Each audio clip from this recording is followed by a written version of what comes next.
வணக்கம் நண்பர்களே.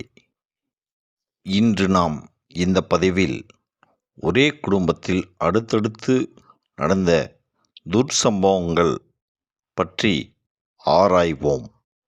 மேற்கண்ட கணவர் ஜாதகத்தை நன்கு பாருங்கள். லக்னாதிபதி லக்னம் மகர லக்னம். லக்னாதிபதி சனி. லக்னாதிபதி சனி 8இல் பகை வீட்டில் அமர்ந்துள்ளார். மேலும் திதிசூனியத்திலும் அமர்ந்துள்ளார். லக்னமும் இங்கு திதிசூனியத்தில் அமைந்துள்ளது. அந்த லக்னத்தை செவ்வாய், நீச செவ்வாய் தன்னுடைய 7ஆம் பார்வையால் பார்க்கிறார். மேலும் கேதுவும் தன்னுடைய 3ஆம் பார்வையால் லக்னத்தை பார்க்கிறது. ஆக லக்னம் மிகவும் வலுவிழந்து உள்ளது.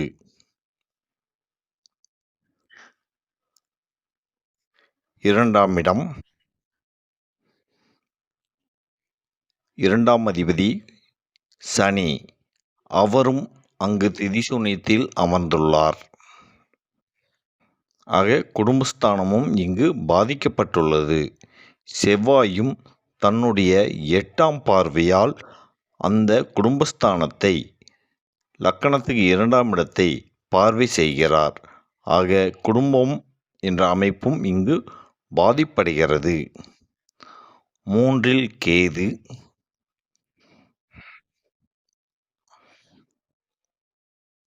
3ஆம் அதிபதி 6இல் சுக்கிரன் கூடியுள்ளார். 4இல் புதன் மற்றும் மாந்தி. 4ஆம் இடம் சுகஸ்தானமாகும். அங்கு 6ஆம் அதிபதி, நோய்க்கான அதிபதி 4ஆம் இடத்தில் அமர்ந்துள்ளார். ஆக இவர் 45 வயதிலேயே நோய்வாய்ப்பட்டு இறந்துள்ளார். 4இல் அங்கு மாந்தி அமர்ந்துள்ளதாலும் 6ஆம் அதிபதி சுகஸ்தானத்தில் அமர்ந்ததாலும் இவர் 45 வயதிலேயே இறந்தார். 5ஆம் அதிபதி சுக்கிரன் அங்கு 6இல் அமர்ந்துள்ளார். ஆகவே இவருக்கு தாமதமாக குழந்தை பிறந்தது. 7ஆம் அதிபதி சந்திரன் 7ஆம் வீட்டுக்கு 6இலும் 7இல் நீச செவ்வாய் அமர்ந்துள்ளார். ஆக 7ஆம் இடம் பாதிக்கப்பட்டுள்ளது. கணவன் மனைவிக்கிடையே அடிக்கடி வாக்குவாதம், பிரிவு எல்லாம் ஏற்பட்டது. அடுத்து 8ஆம் அதிபதி, இவர் ஏன் 45 வயதில் இறந்தார் என்று பார்க்கும்போது 8ஆம் அதிபதி சூரியன், 8இல் சனி அமர்ந்துள்ளார். 8ஆம் இடம் இங்கு திதிசூனியமாக அமர்ந்துள்ளது. லக்னமும் திதிசூனியம், 8ஆம் இடமும் திதிசூனியம், சுகஸ்தானமும் பாதிக்கப்பட்டுள்ளது. எனவே இவர் மத்தியம ஆயுளுடன் இறந்து போனார். நாம் அடுத்ததாக இதே ஜாதகத்தில் மனைவியை பற்றி ஆராய்வோம்.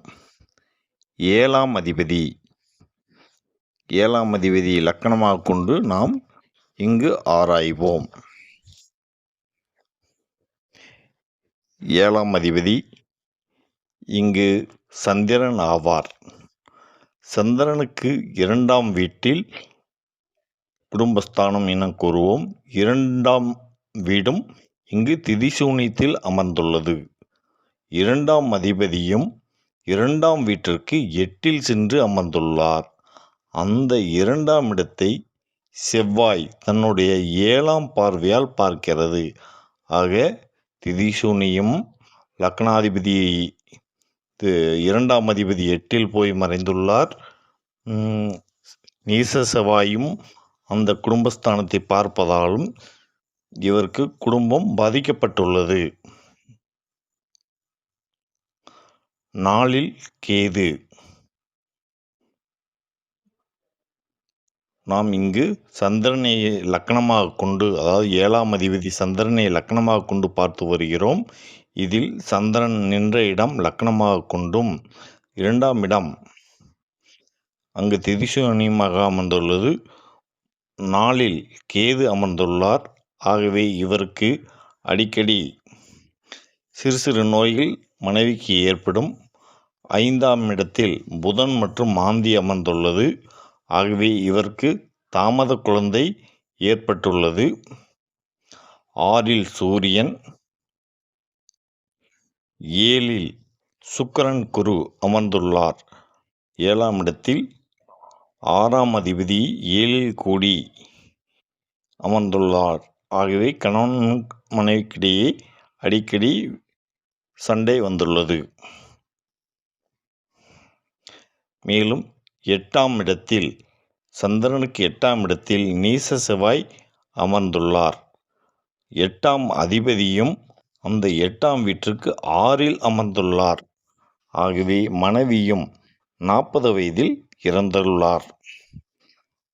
கணவனும் மத்தியம ஆயுளுடன் இறப்பு, மனைவியும் மத்தியம ஆயுளுடன் இறப்பு என்பதை நாம் இந்த ஜாதகத்தின் மூலம் தெரிந்து கொள்கிறோம். இவர்களுக்கு ஒரு பெண் குழந்தை பிறந்தது. அந்த பெண் குழந்தையும் எவ்வாறு இறந்தது என்பதை இதே ஜாதகத்தை வைத்து ஆராய்வோம். முதலில் மனைவியை லக்னமாக கொண்டு, அதாவது 7ஆம் அதிபதி இங்கு சந்திரன் என்று கூறினோம். சந்திரன் நின்ற இடத்திலிருந்து 5ஆம் இடம் அங்கு புதன் ஆவார். 5இல் மாந்தி அமர்ந்துள்ளது. இப்போ நாம் 5ஆம் அதிபதி செவ்வாயை லக்னமாக கொண்டு, 5ஆம் அதிபதி செவ்வாயை லக்னமாக கொண்டு அந்த குழந்தைக்கு ஆயுளை பார்ப்போமானால், அங்கு 8ஆம் இடம் லக்னத்தில் செவ்வாய், நீச செவ்வாய் அமர்ந்துள்ளார். 2இல் சனி அமர்ந்துள்ளார். குடும்பமும் திதிசூனியமாக உள்ளது. 3இல் ராகு, 4, 5, 6இல் சந்திரன், 7இல் திதிசூனியம், 8ஆம் அதிபதி சனி. 8ஆம் அதிபதி மனைவிக்கு குழந்தையாக பார்க்கும்போது செவ்வாய் இலக்கணமாக கொண்டு பார்த்து வருகிறோம். இதில் செவ்வாய் நின்றதுக்கு 8ஆம் இடம் சனி ஆவார். அந்த சனி அங்கு திதிசூனியத்தில் அமர்ந்துள்ளார். சிம்ம வீட்டில் திதிசூனியத்தில் அமர்ந்து தன்னுடைய 7ஆம் பார்வையாக அந்த குழந்தையின் ஆயுளை பார்க்கிறார். மேலும் நீச செவ்வாயும் 8ஆம் பார்வையாக பார்க்கிறார். இது மனைவியை லக்னமாக கொண்டு பார்க்கும்போது அந்த குழந்தையின் ஆயுள் அற்ப ஆயுள் என தெரிய வருகிறது. இதே கணவன் ஜாதகத்தை லக்னமாக கொண்டு பார்க்கும்போது 5ஆம் அதிபதி இங்கு சுக்கிரன் வருவார். அப்போ சுக்கிரன் நின்ற இடத்திலிருந்து நாம் இங்கு குழந்தையின் ஆயுளை ஆராயும் போது சுக்கிரன் 7ஆம் வீட்டில் அமர்ந்துள்ளார். அங்கிருந்து நாம் ஆராய்ந்து வரும்போது 2இல் நீச செவ்வாய், குடும்பம் அமைய வாய்ப்பில்லை. 3இல் சனி அமர்ந்து திதிசூன்யமாக உள்ளதால் இவர்களுக்கு இளைய சகோதரம் அந்த குழந்தைக்கு இருக்க வாய்ப்பில்லை. 4இல் ராகு அமர்ந்து சுகஸ்தானம் பாதிக்கப்பட்டுள்ளது. மேலும் சுக்கிரன் நின்ற இடத்திலிருந்து பார்த்து வருகிறோம். இங்கு 8இல் சுக்கிரனுக்கு 8இல் 8ஆம் இடம் அந்த குழந்தையின் ஆயுள். அந்த ஆயுளும் அங்கு திதிசூன்யத்தில் அமைந்துள்ளது. மேலும் 8ஆம் அதிபதி சனி அந்த 8ஆம் வீட்டிற்கு 8இல் சென்று அங்கும் அது திதிசூன்யத்தில் அமர்ந்துள்ளதால் அந்த குழந்தை 6 மாதத்தில் பிறந்து 6 மாதத்தில் இறந்தது. ஆக ஒரே குடும்பத்தில் அடுத்தடுத்து 3 மரணங்கள் நடந்துள்ளது என்பது இந்த ஜாதகத்தின் மூலம் நாம் தெரிந்து கொள்ளலாம். மீண்டும் அடுத்த ஒரு வீடியோ பதிவில் உங்களை சந்திக்கிறேன். இந்த வீடியோ பதிவு பிடித்திருந்தால் மற்றவர்களுடன் பகிர்ந்து கொள்ளுங்கள். உங்களுடைய ஜோதிட நண்பர்களுக்கும் இதை பகிருங்கள். நன்றி. மீண்டும் அடுத்த பதிவில் சந்திப்போம்.